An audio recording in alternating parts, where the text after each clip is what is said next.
Hello दोस्तों, आपके available margin जो ट्रेड में पैसा देखने को मिल रहा है, फंड्स में भी पैसा है, लेकिन हम जब विड्रॉ में क्लिक कर रहे हैं तो यहाँ पर विड्रॉ नहीं हो रहा है, जहाँ की आपको अनसेटल्ड बैलेंस देखने को मिल रहा है। यहाँ पर टोटल बैलेंस में जितना है, यहाँ अनसेटल्ड बैलेंस में देखने को मिल रहा है।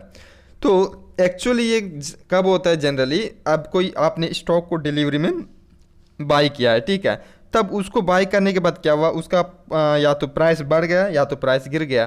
तब क्या करते हैं, आप उस स्टॉक को सेल करते हैं। सेल करने के बाद जो है इसका सेटलमेंट कितना दिन होता है, T+2 डेज, यानी कि 3 ट्रेडिंग डेज का टाइम लगता है। यानी कि आज आपने ट्रेड जो है सेल कर दिया, आज सेल कर दिया, ठीक है, देन उसके बाद एक और ट्रेडिंग डे लगेगा, उसके बाद एक और ट्रेडिंग डे लगेगा। यानी कि अब देखिए, मैंने इसको थर्सडे को सेल कर दिया, ठीक है, थर्सडे को ये T डे हो गया, और फ्राइडे ये T+1 डे हो गया, और आज सैटरडे है। सैटरडे तो मार्केट क्लोज रहता है, आज ट्रेडिंग डे नहीं है, यानी कि ट्रेडिंग डे नहीं है, इसके लिए आज सेटलमेंट नहीं हुआ।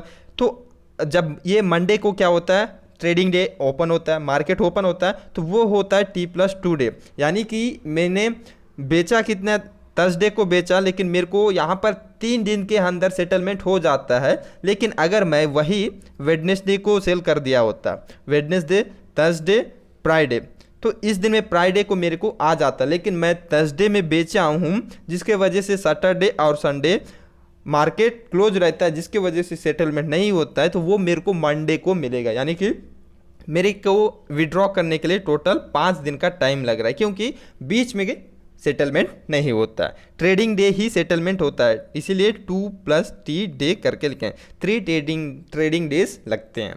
तो यहाँ पर आपको देखने को मिल रहा है कि यहाँ पर क्यों ब्लॉक किया हुआ है। तो यहाँ पर अनसेटल्ड बैलेंस में यहाँ पर आई पे क्लिक करते तो आपको देखने को मिलेगा क्यों इसको ब्लॉक करके रखा है। तो यहाँ पर बता रहा है कि unsettled balance refers to the amount you will receive for profit made और स्टॉक सोल्ड आफ्टर सेटलमेंट। यानी कि आप उस पैसों को यहाँ पर देखने को मिल रहा है, unsettled balance refers to the amount you will receive for profit made stock by the sold off stock, मतलब आपने कोई स्टॉक बेच दिया, ठीक है।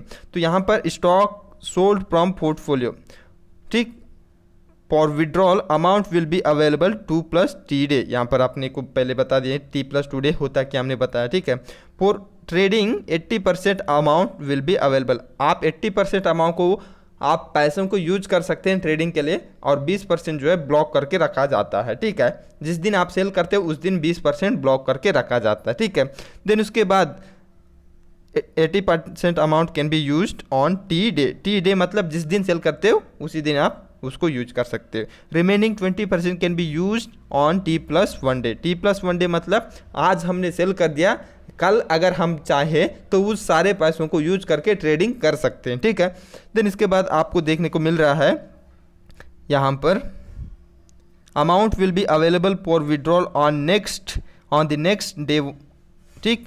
Any of this cases profit received position closed in derivative segment for funds. यानी कि यहाँ पर आपको बता रहे हैं आप उन पैसों को विड्रॉ कर सकते हैं जो अगर आप कोई ऑप्शन ट्रेडिंग कर रहे हैं, ऑप्शन ट्रेडिंग कर लिए, ठीक है, इंट्राडे ट्रेडिंग कर रहे हो या फिर कैरी फॉरवर्ड करते हैं, इससे प्रॉफिट जो निकलता है आपको ये जो है पैसा आप विड्रॉ कर सकते हैं। अगर आप आज ट्रेडिंग किए हो, अगर कल आप चाहे तो उस पैसों को विड्रॉ कर सकते हैं, लेकिन आप पोर्टफोलियो से स्टॉक सेल करते हो तो उस पैसों को विड्रॉ करने के लिए T+2 डेज लगता है, यानी कि टोटल 3 ट्रेडिंग डेज लगते हैं। लेकिन आप ऑप्शन ट्रेडिंग या फिर फ्यूचर्स ये सब करते हैं तो आपको आज बेचने के बाद कल आप विड्रॉ कर सकते हैं। आई होप आपको समझ आ गया होगा। अगर समझ नहीं आता है तो आप कमेंट करके बता सकते हैं क्या डाउट आ गया क्या नहीं, तो आप हमें कमेंट करके बता दीजिए। सो इस वीडियो को लाइक कर लीजिए, चैनल को सब्सक्राइब कर लीजिए।